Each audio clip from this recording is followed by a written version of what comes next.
It may seem incredible, but it is true. The world in which we live is a world of imagination. In fact, life itself is an activity of imagining. All that we behold, though it appears without, it is within, in our imagination, of which this world of mortality is but a shadow. Nothing appears or continues in being by a power of its own. Events happen because comparatively stable imaginal activities created them, and they continue in being only as long as they receive such support. Therefore, the secret of imagining is the greatest of all problems, to the solution of which everyone should aspire. For supreme power, supreme wisdom, and supreme joy lie in the solution of this great mystery. When man solves the mystery of imagining, he will have discovered the secret of causation, and that is, imagining creates reality. Divine imagining and human imagining are not two powers at all, but one. The valid distinction which exists between them lies not in the substance with which they operate, but in the degree of intensity of the operant power itself. Acting at high tension, an imaginal act is an immediate objective fact. Keyed low, an imaginal act is realized in a time process. Human history, with its forms of governments, its revolutions, its wars, and in fact the rise and fall of nations, could be written in terms of the imaginal activities of men and women. All imaginative men and women are forever casting forth enchantments, and all passive men and women who have no powerful, imaginative lives are continually passing under the spell of their power. If imagination is the only thing that acts, or is, in existing beings or men, as Blake believed, then we should never be certain that it was not some woman treading in the winepress who began that subtle change in men's minds, or that the passion, because of which the earth has been drenched in blood, did not begin in the imagination of some shepherd boy, lighting up his eye for a moment before it ran upon its way. The future is the imaginal activity of man in its creative march. Imagining is the creative power, not only of the poet, the artist, the actor, and orator, but of the scientist, the inventor, the merchant, and the artisan. Its abuse in unrestrained, unlovely image-making is obvious, but its abuse in undue repression breeds a sterility which robs a man of actual wealth of experience. Imagining novel solutions to ever more complex problems is far more noble than to restrain or kill out desire. Life is the continuing solution of a continuously synthetic problem. Imagining creates events. Our world, created out of men's imagining, comprise unnumbered warring beliefs. Therefore, there can never be a perfectly stable or static state. Today's events are bound to disturb our yesterday's established order. Imaginative men and women invariably unsettle a pre-existing peace of mind. Hold fast to your ideal in your imagination. Nothing can take it from you but your failure to persist in imagining the ideal realized. Imagine only such states that are of value or promise well. To attempt to change circumstances before we change our imaginal activity is to struggle against the very nature of things. There can be no outer change until there is first an imaginal change. Everything we do, unaccompanied by an imaginal change, is but futile readjustment of surfaces. Imagining the wish fulfilled brings about a union with that state, and during that union we behave in keeping with our imaginal change. This shows us that an imaginal change will result in a change of behavior. However, our ordinary imaginal alterations, as we pass from one state to another, are not transformations, because each of them is so rapidly succeeded by another in the reverse direction. But whenever one state grows so stable as to become our constant mood, our habitual attitude, then that habitual state defines our character and is a true transformation. Now let me call your attention to the design on the cover of this record. You will notice a man sitting on a park bench, imagining himself to be in a home. This is the secret of those who lie in bed awake while they dream things true. They know how to live in their own dream house until, in fact, they do. Man, through the medium of a controlled waking dream, can predetermine his future. That imaginal activity of living in the feeling of the wish fulfilled leads man across a bridge of incident to the fulfillment of the dream. If we live in the dream, thinking from it and not of it, then the creative power of imagining will answer our adventurous fancy, and the wish fulfilled will break in upon us and take us unawares. Man is all imagination. Therefore, a man must be where he is in imagination, for his imagination is himself. To realize that imagination is not something tied to the senses or enclosed within the spatial boundary of the body is most important. Although man moves about in space by movement of his physical body, he need not be so restricted. He can move by a change in what he is aware of. However real the scene on which sight rests, man can gaze on one never before witnessed. He can always remove the mountain if it upsets his concept of what life ought to be.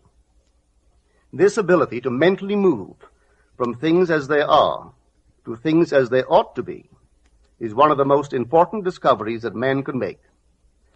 It reveals man as a center of imagining, with powers of intervention which enable him to alter the course of observed events, moving from success to success through a series of mental transformations of nature, of others, and himself.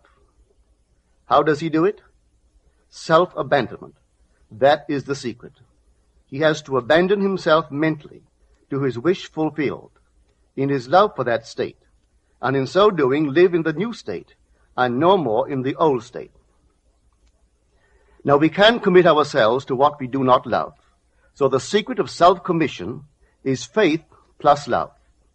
Faith is believing what is incredible.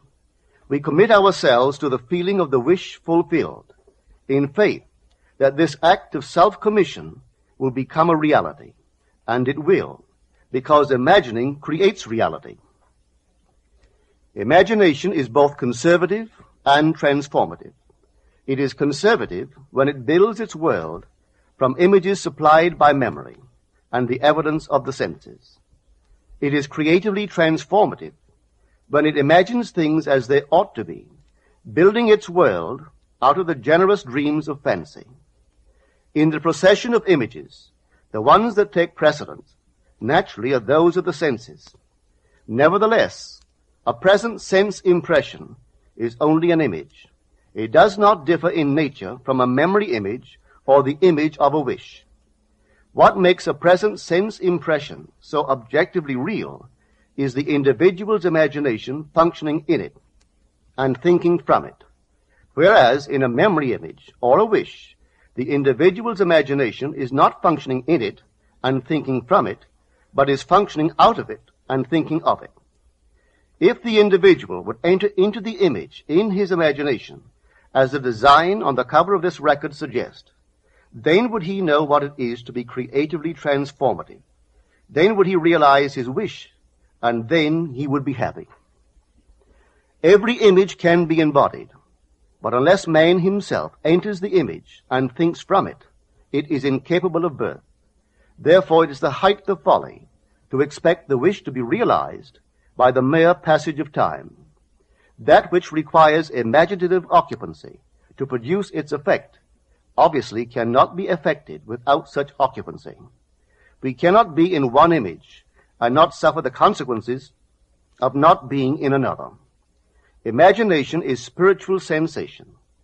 Enter the image of the wish fulfilled, then give it sensory vividness and tones of reality by mentally acting as you would act were it a physical fact. Now, this is what I mean by spiritual sensation. Imagine that you are holding a rose in your hand. Smell it.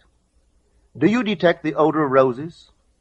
Well, if the rose is not here, why is its fragrance in the air?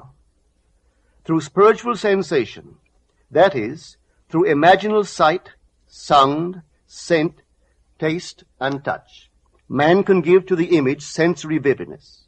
If he does, all things will conspire to aid his harvesting.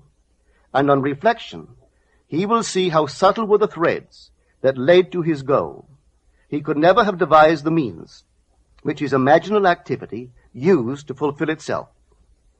If man longs to escape from his present sense fixation, to transform his present life into a dream of what might well be, he has but to imagine that he is already what he wants to be, and then feel the way he would expect to feel under such circumstances. Let him, like the make-believe of a child who is remaking the world after its own heart, create his world out of pure dreams of fancy. Let him mentally enter into his dream. Let him mentally do what he would actually do were it physically true.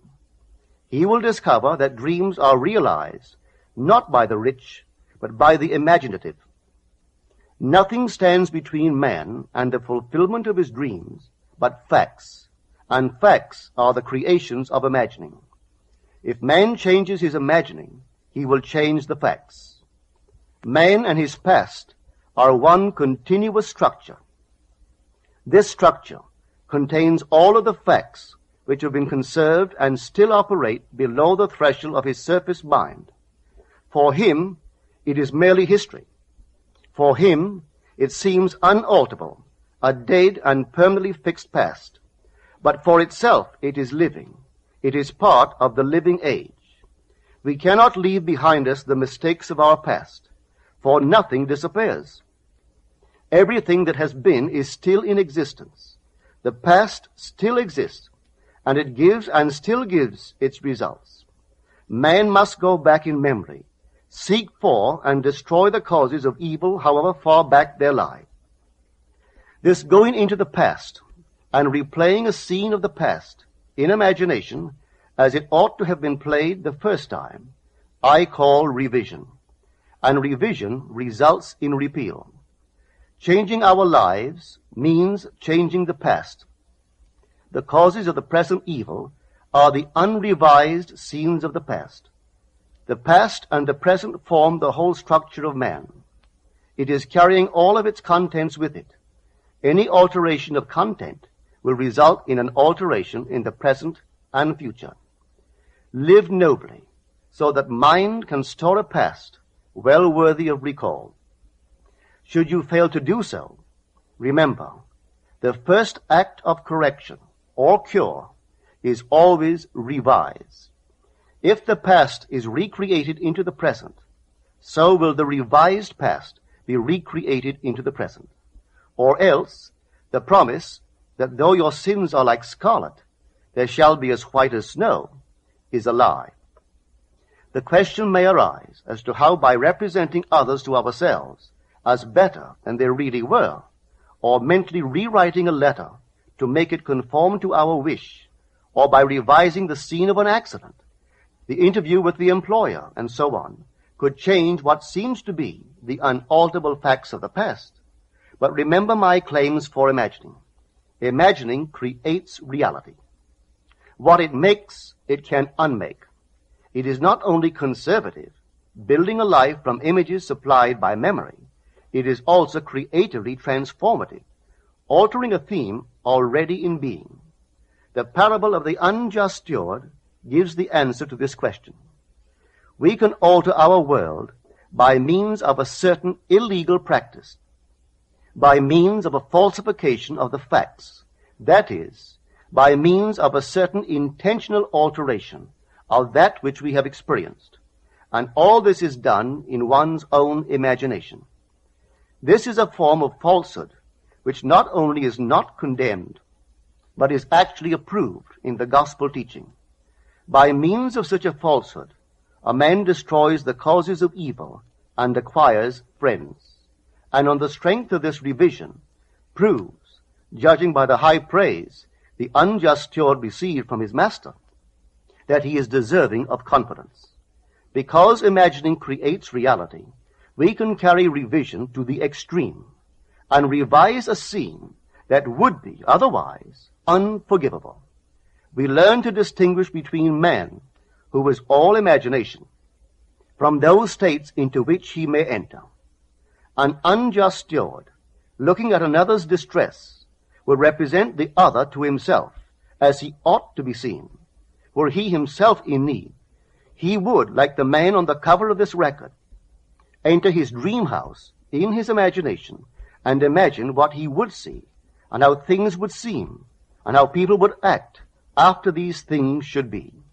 Then in this state he would fall asleep, feeling the way he would expect to feel under such circumstances.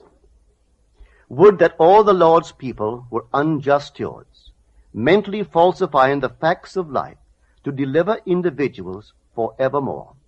For the imaginal change goes forward until at length the altered pattern is realized on the heights of attainment. Our future is our imaginal activity in its creative march. Imagine better than the best you know.